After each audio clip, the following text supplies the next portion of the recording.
I was like, hey, I wrote this thing. What do you think? And he was like, it's 2017. You're writing, wow, wow, wow. I think social media might be the attention monsters that we've created are driving us crazy. This is not the most original thought that I've ever read. And the more interesting question is not, what is the problem? The more interesting question is, let's say all of this is true.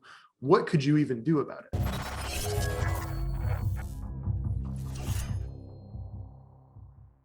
What's up, guys? It's Justin Kahn. Welcome to The Quest. Today, my podcast guest is Chris Best, CEO and co-founder of Substack, which is one of the most popular newsletter platforms out there. And in our conversation, Chris and I talk about the origin story behind Substack, how they got started, and how to effectively distribute your content. As always, if you like this episode, smash that like button and leave us a comment below about your favorite moments, what you've learned from the podcast. Here's Chris. Please enjoy. Amazing. Chris, thank you for joining the podcast. Thanks for having me. I'm super excited to talk to you. Like, Substack is amazing. And I just want to learn everything about it. So maybe we can start with your founder origin story. It's kind of what I ask everyone. Like, how did you get to the place where you were starting a company?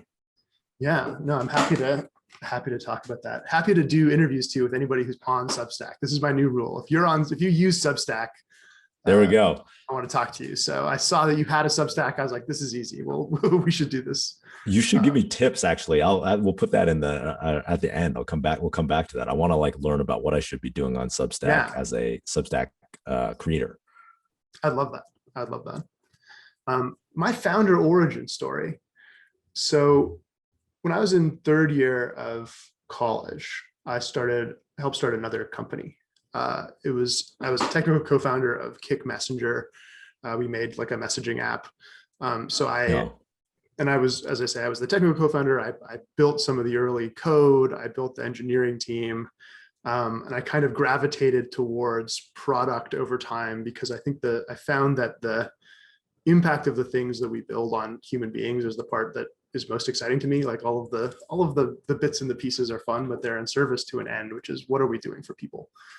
That was a wild ride. We were up and down a bunch of times. We went 0 to 1 million users in 10 days. And then BlackBerry tried to kill us and almost did. And then we came back and built the thing up from nothing and got to, tens of millions of users and raised money at $1 billion valuation and then crashed again. And we were going to do an ICO. And I was like, okay, I've been at this company 8 years. I've given what I have to give.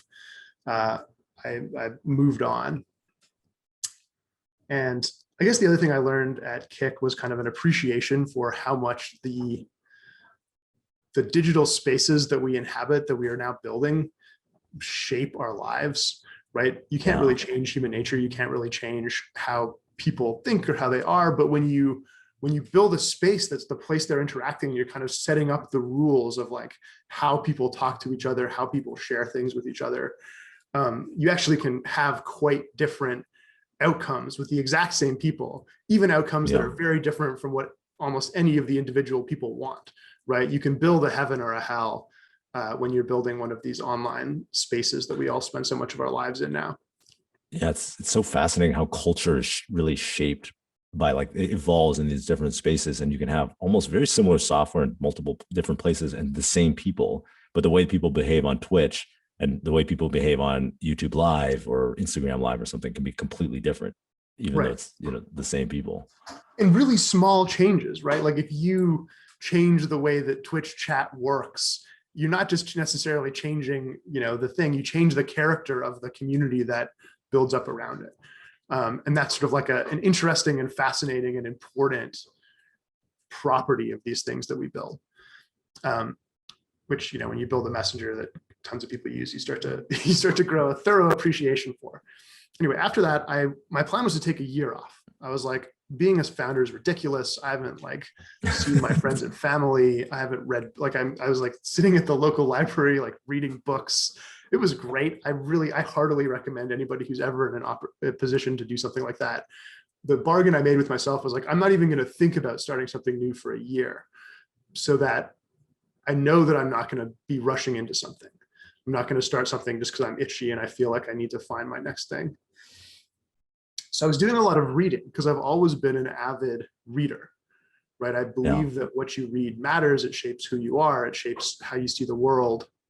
And I've always kind of thought that, because of that, great writing is really valuable, right? Like it's this kind of like software. It's this really high leverage activity. If you write something important, you can change a million people's mind, right? You can create a lot of value in the world in a really scaled way. So I was like, I should write some stuff. How hard could it be? Writing, easy, right? And I started writing what I think was what I planned to be an essay or a blog post or something that was kind of like detailing my frustrations with the current, media landscape on the internet. I was just complaining in this piece, basically. I was like, hey, I think that the way that we've landed with social media, where we've got these engagement maximizing algorithms that determine everything we see, is just fucking us up. Can I swear on this podcast? Yeah, for sure. All right. Swear away. We've broken the seal on that. It's and I had this myself. I have this love-hate relationship with Twitter, where on the one hand, I find it very compelling and I'm on it and I feel it makes me feel connected to the world of ideas. On the other hand, it kind of feels like smoking for my brain. Like I don't come away from a heavy Twitter session feeling like I've been using my life well. And so I'm writing this essay basically. Oh, sorry, go ahead. I was going to say social media is it's like sugar. It's good in very small doses, but if you eat too much, you're going to get Alzheimer's. Yeah, I do think that the information diet to real diet analogy is very deep, right? Like if I chose to just keep a giant glass bowl of candy on my desk all day, and then every time I look over, I eat a candy, I am choosing to eat the candy. It is compelling. Nobody's forcing me to do it. But that would be an insane way to, try to live my life and set my diet. And yet that's exactly what we do when we have these, intellectual candy on our phone that we checking every second of our lives.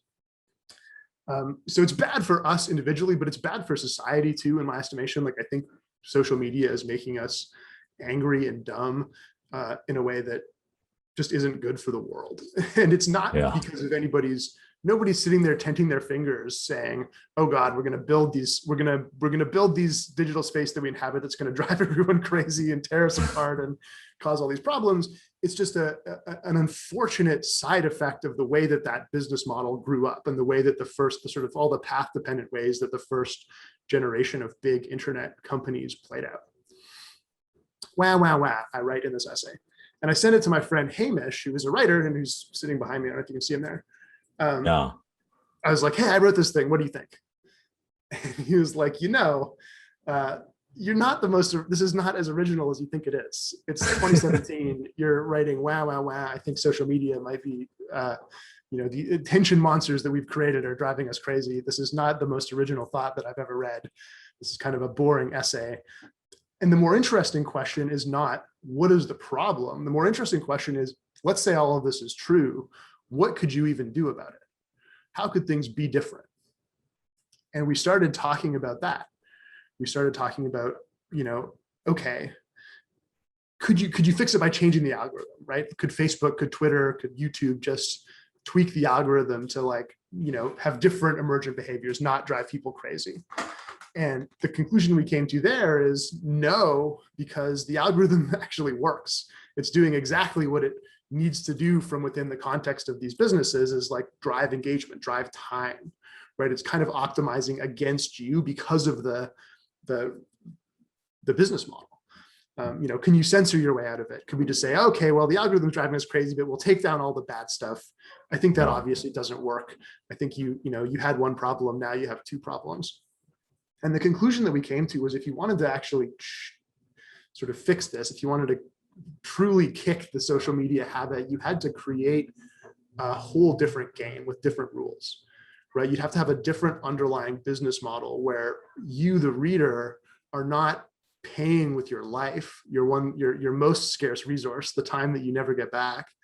You could have a different system where you're just paying with money.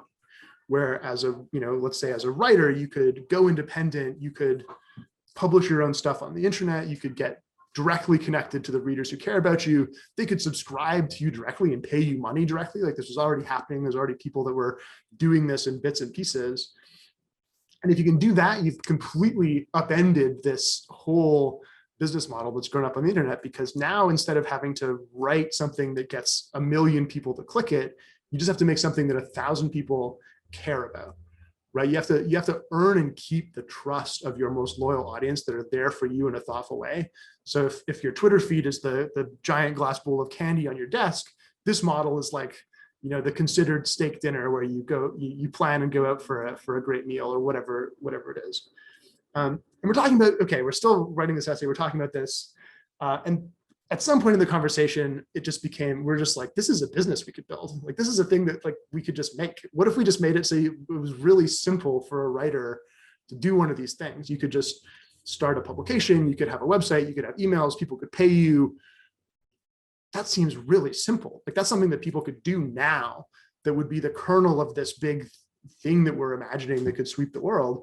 And I'm a technologist and a product nerd, and Hamish is a writer and has a completely different way of seeing the world and knows people in that space. And we just couldn't talk ourselves out of it. We're like, no, this is a good idea. Like, this would work. And he's like, no, I think I have some friends who would do this. So we built it. And so why has Substack, or maybe first you could give us a snapshot on like how successful Substack is today, I guess 4 years later? Yeah, so we've been growing steadily. We've got 750,000 paying subscribers. The top 10 writers on Substack make $20 million a year in aggregate. Companies, 55 people, we're hiring. And yeah, it's been a really exciting ride so far. But I think if we're right about this insane thing that caused us to start the company in the first place, this is just like the tiniest kernel of what's this is like, you're at like 0.01%. I totally see that. And I think that this is the future of media. But like, how did you succeed when other people had tried this idea? There were other startups here. Like, why has Substack become the one that has captured the zeitgeist, and like everybody on, if you're writing, right, like that's what you think about. And like, that's a brand, I think there's lots of people that have done something kind of similar.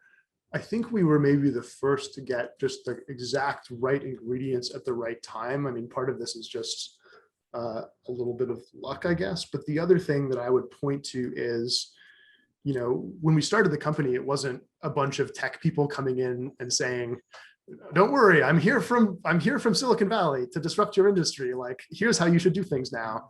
Because I think there's like a reflex where people want to do that, and it's hopeless. Like, the fact that we had Hamish, and he's actually a writer and he actually knows these people and actually like has done a lot of the jobs and knows the industry, it made us start out in a really humble way, right? We started not by building some grand system. We started by going to a writer who wanted something like this, and we're like, what would work for you? Like, how could we make this? How could we get you from here to there? And so the first version of Substack was built for one writer.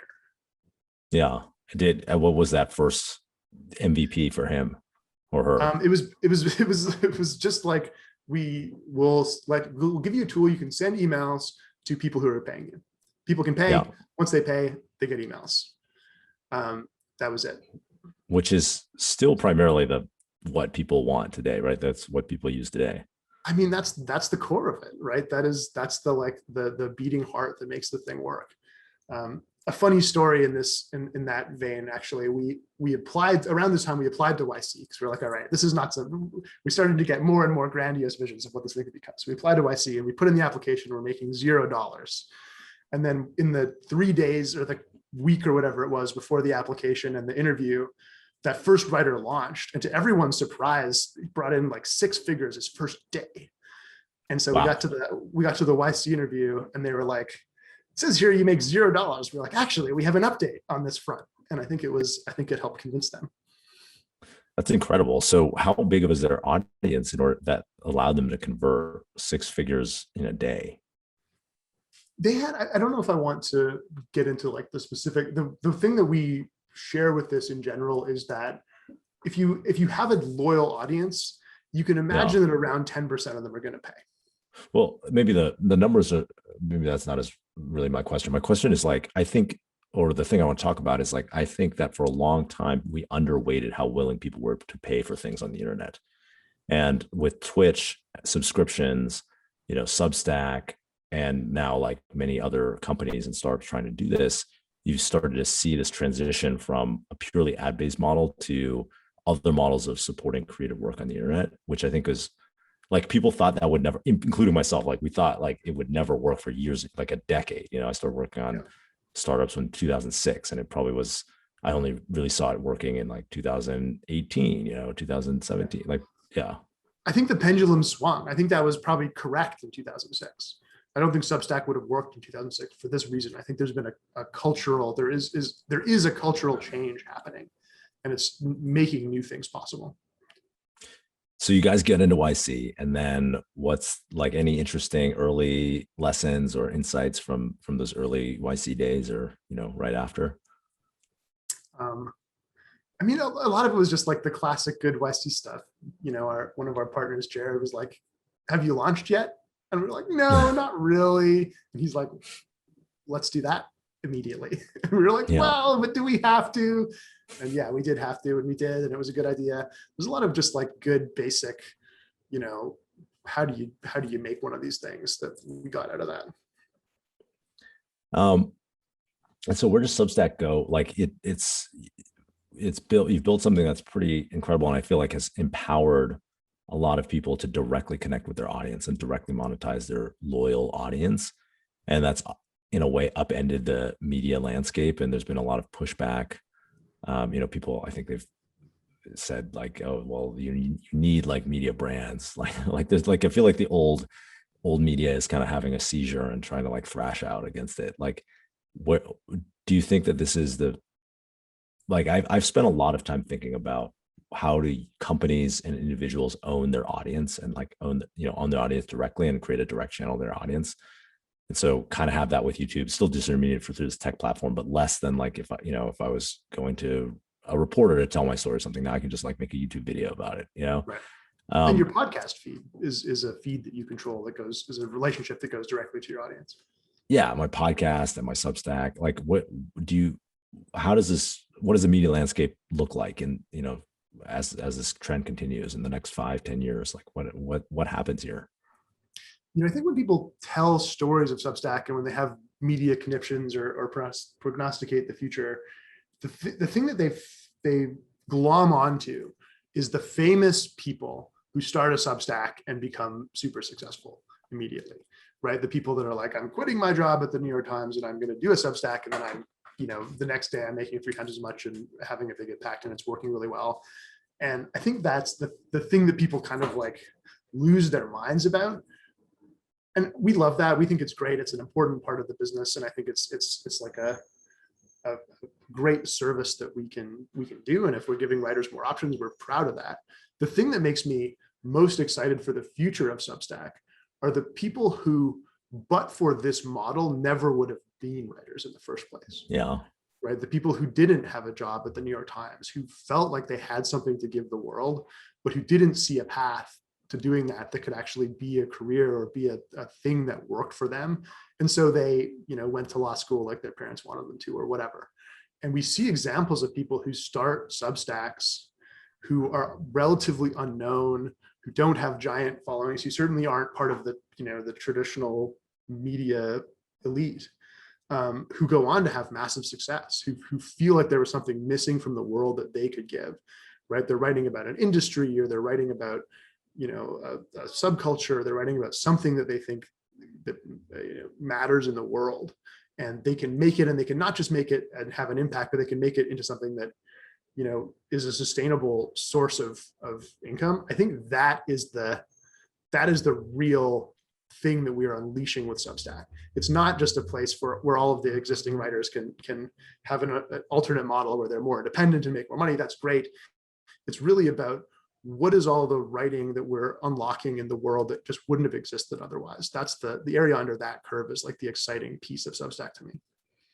It's just like Twitch in so many ways, like inventing all of these jobs and enabling people to have this audience that they couldn't have aggregated on their own, or they couldn't have like it allows them to experiment their way to it in a low cost way. Right. How big is the market for video game streamers when you start Twitch?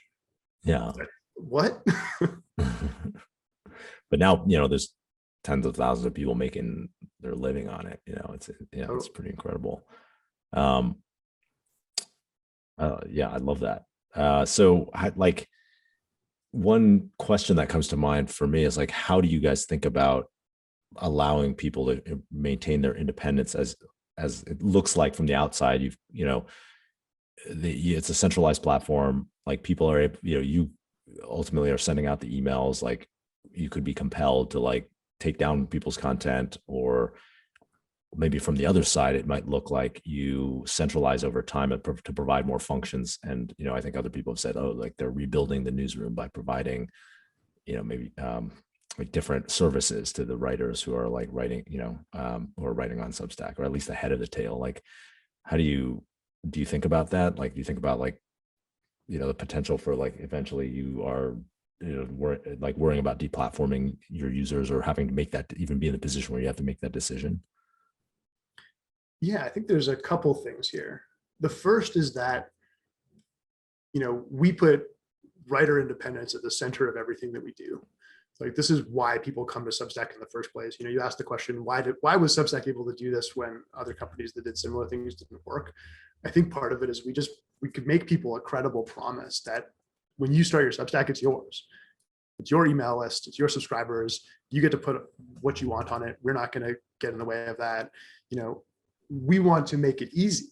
We want to make it simple. Our pitch to early writers was, we'll do everything for you except the hard part, right? If you can write a thing that people are going to care about, that's hard enough. That's all you should have to do. And we're going to make everything else, vanish from your problems. You're not going to have to figure out how to set up a website. You're not going to have to figure out how to do your payment stuff, worry about email formatting, and even other things, right? Like, how do I get a designer? How do I get healthcare if I'm independent? How do I, like, there's a whole bunch of things that previously stood in the way of people's independence that Substack can break down those barriers. And the reason that it works at all is because that is what we offer. We're offering a true independence for writers. And there's some other things that we've done that I think help make that promise credible and kind of burn the boats on our end. One of them is that on Substack, you own your email list. So anyone on Substack can leave at any time with their list. There's no platform lock-in, which means that, we're kind of like, as a company, we're like, okay, we actually have to provide enough value for you to stay, because we're not forcing you to stay. And it also means that, we have a strong commitment to freedom of the press. We very much believe that we're, heavy-handed content moderation on a service like ours would kill the business and would be the wrong thing for the world. But if we ever went crazy and started kicking people off, it wouldn't matter, because they've got the email list. They can go anywhere. We're not kind of asking you to submit to our rule in that way. Yeah, that totally makes sense. It's like, it makes you have to be a better company in a way, because you have to earn it every day, right? Like the day that like you don't earn it, the 5%, or that's what you take, right? 5%, 10%, 10%. Okay. The day you don't earn the 10%, it's like they can just say, okay, I'm going to switch off and like send my own emails. Totally. Yeah. Amazing. Another thing I want to talk to you about is like mentorship. I know you've spoken a little bit about that and how mentorship was important for you. You started your company super young, like I did, like when you were in college, right? And so can you tell me about like, who are some of the mentors that really made a big difference for you? And what are some of the experiences that maybe were inflection points for you? It's interesting. I mentioned one on my Twitter yesterday. I think I was like, I often think of like these small moments that were like inflection points in my life. And like one of my friends, I remember we had this company in college. It's like a web calendar, and he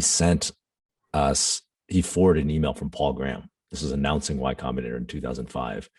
That he was like, oh, I want to fund. Paul had emailed all these like different college college like CS student lists, and saying like, hey, I'm doing this program to like fund startups from young people. And he was like, oh, I know this, you guys have a startup, you should apply to this thing. So he forwarded it. And that was like that full email forward, it changed my life in such a big way. It's like, if without that, we would never have really pursued our Kiko as a business like full time. And then without that, we'd never have started Just TV and Twitch, or really been in this scene at all, Totally.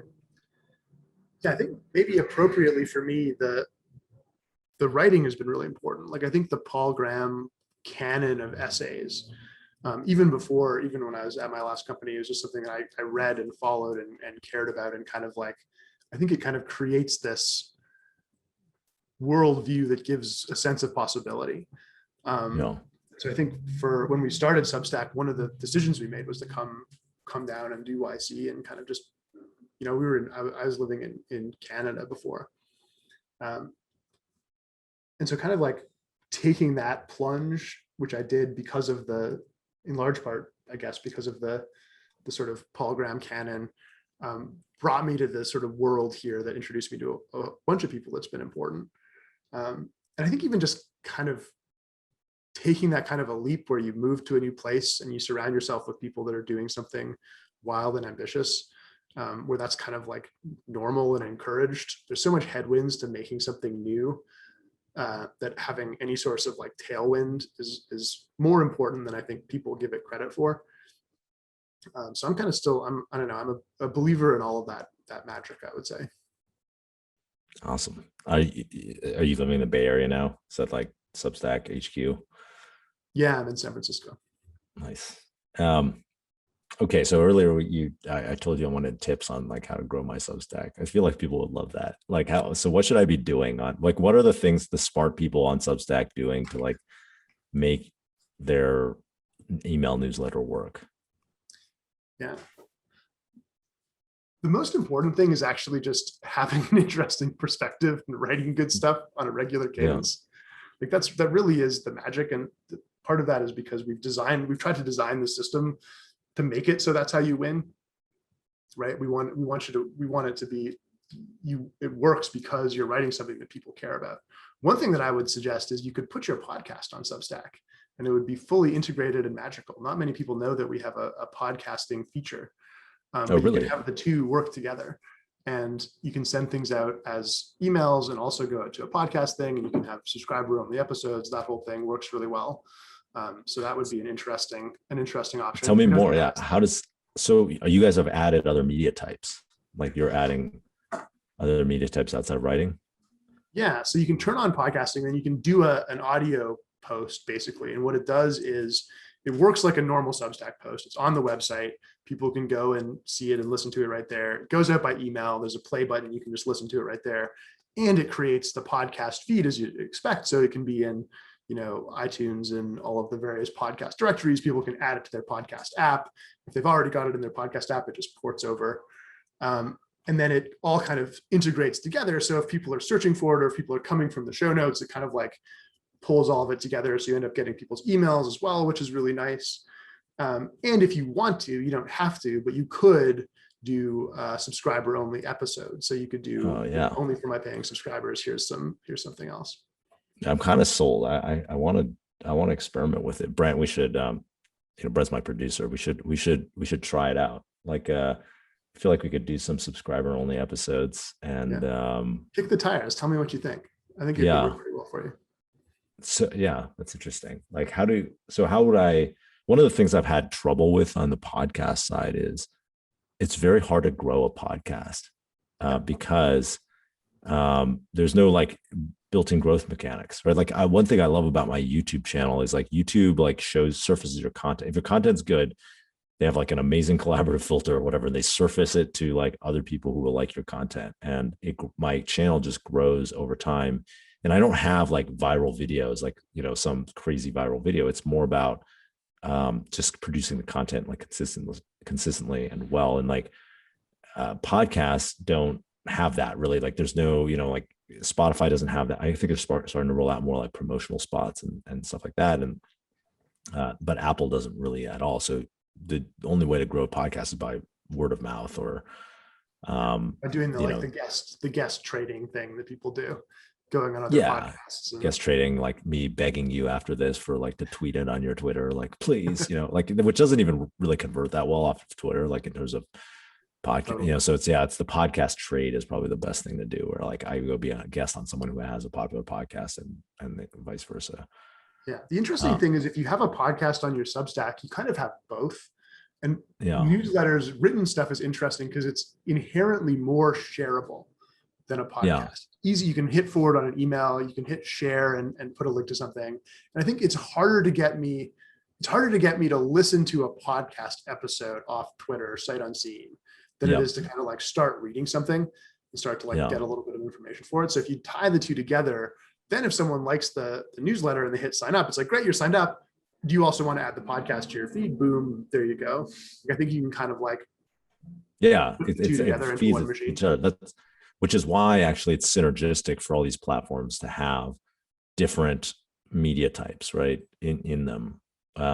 Which maybe is another thing we could talk about, because like all of these big tech companies want to rip off Substack now. It was amazing to see how faithfully Facebook had been inspired by Substack. Yeah. Yeah. It's like, do you think that will work for them? I mean, to some extent it is helpful. Like with live video, it strikes me as an example where like live video, it's very hard to make an independent live video site that's only live, like Twitch. Kind of needed video games as like this filler content subject matter for people to like have something to do while live all the time. And then, with kind of non-video game related live video, it kind of had to be embedded in platforms like Periscope and Twitter, and then like live in Instagram or maybe in YouTube, in order for that, because it was only one kind of like content slice. And I wonder, do you think is that a fear for you with Substack and like Facebook and Twitter trying to like roll their own versions?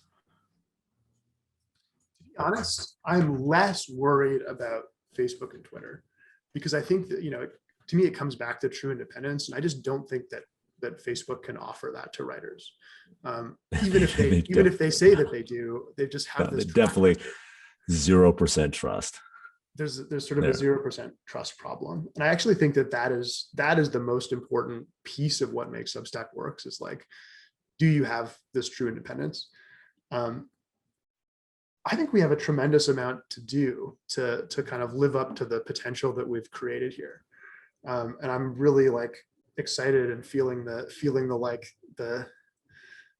heat and wanting to move fast on building all the things that we think we can build to help writers succeed, to bring them on the platform, to help them work together. I think there's a lot of network, people talking to each other, people having ideas back and forth, people interacting with each other, helping each other grow. And then, other media types is really exciting for us, writers who want to have a podcast, writers who want to do video. There's a whole world of stuff that we want to build with Substack that we feel really, excited and urgent to do. Most of that is not, I think I look at Substack Facebook copying us less as a scary thing, to be honest, and more as kind of like a validation that we're on the right track. Like this, you don't get to make something that matters without everyone trying to copy you, I guess.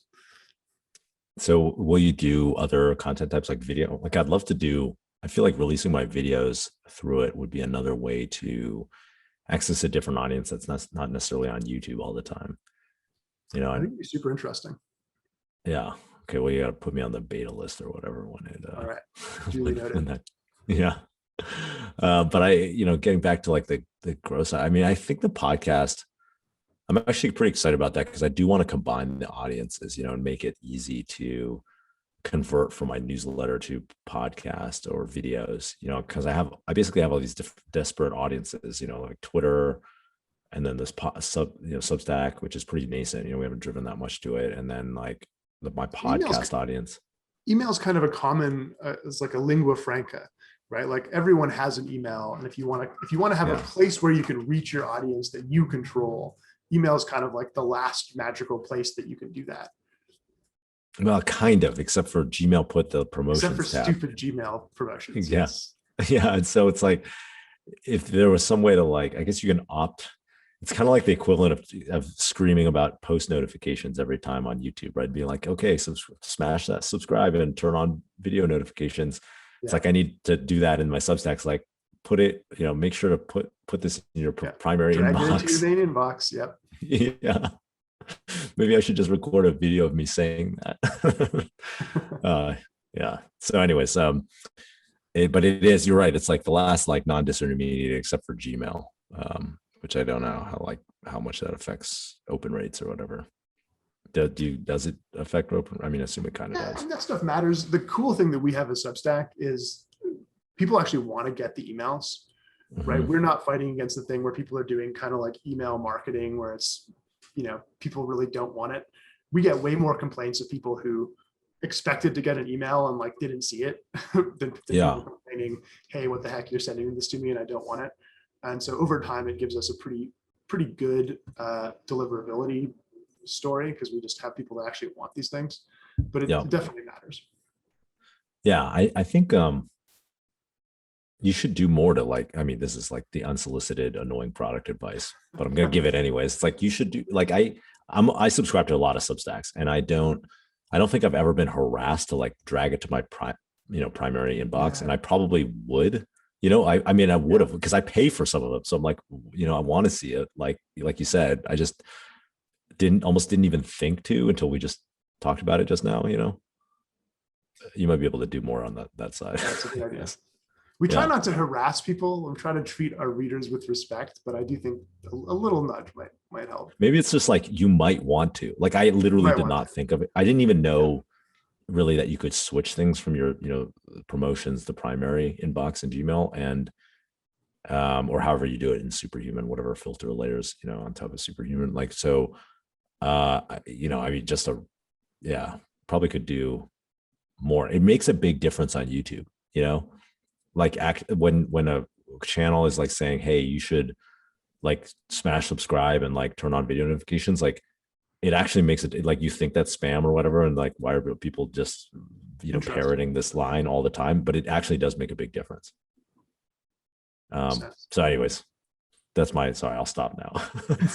No, I appreciate it. Thank you. So what's your favorite content on Substack now? And what's popular, I guess, and what's popular in general? And then what's your favorite, who's your favorite child? I don't have a favorite child. I love all my children equally. I think the thing that I'm most excited about with what's on Substack is there really is a wide breadth of stuff. I think that the kind of the common thread is the independent thing. It's people who have a distinct perspective and have something to say. We've in the past lovingly thought of it as kind of outsider nerds, as people who are kind of like have something interesting and unique, some perspective. But there's not really one. It's not like everybody's talking about politics or everybody's talking about crypto or everybody's talking about cooking or everybody's talking about religion. It's like all of those things. There's like a really wide, somebody sent me a Substack the other day that did reviews of canned fish. And I was Reviews like, of canned fish? Of canned fish. Well, what's the best one? Now I'm like really interested. Like what's that? I wish I knew the name. I should have known the name of it to give it a plug. Okay, well, just send it to me afterwards. I'll put it in the show notes of this for this podcast. Like actually I could see myself reading that because like I want the highest quality, whatever, like the most expensive. It's not gonna be the most expensive, but like the best, most premium. Right. Yeah, I'm there. Totally. So there's kind of this massive, profusion of interesting Substacks, and the diversity of it is the thing that I'm most excited about. Okay, that was a very I know, very politic answer, but we'll take it as the reviews of the canned fish one is your favorite. All right. Okay, so what, and like, are there any surprising categories, like things that you wouldn't have? I mean, I guess kind of all of those. I feel like the categories you named are like almost what people think are on Substack.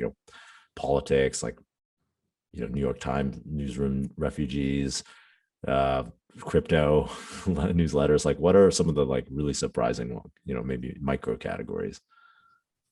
I've been following Lenny Rachitsky's Substack with great enthusiasm.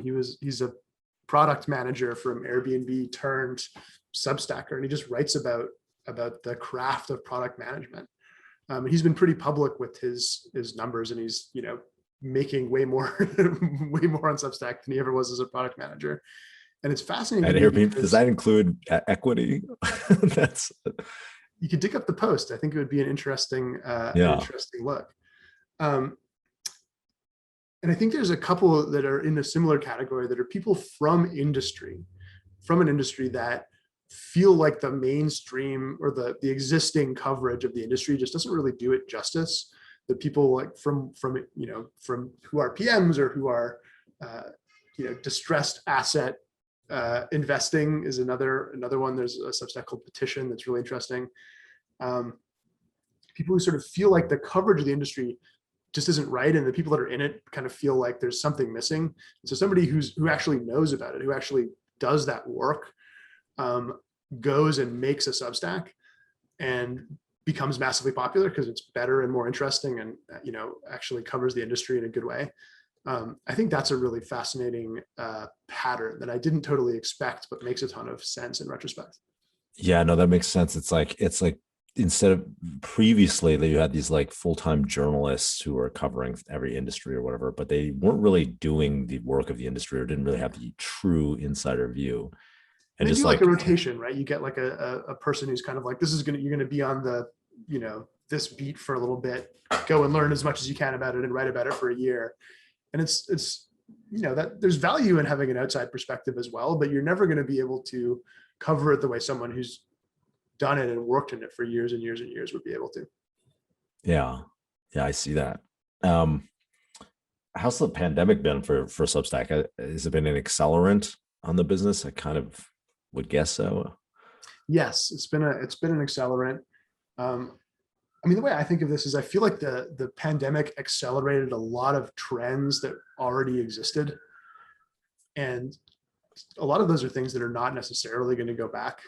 I think, a lot of the trends of like people are, looking to independent media to read things. People are living more and more of their lives on the internet.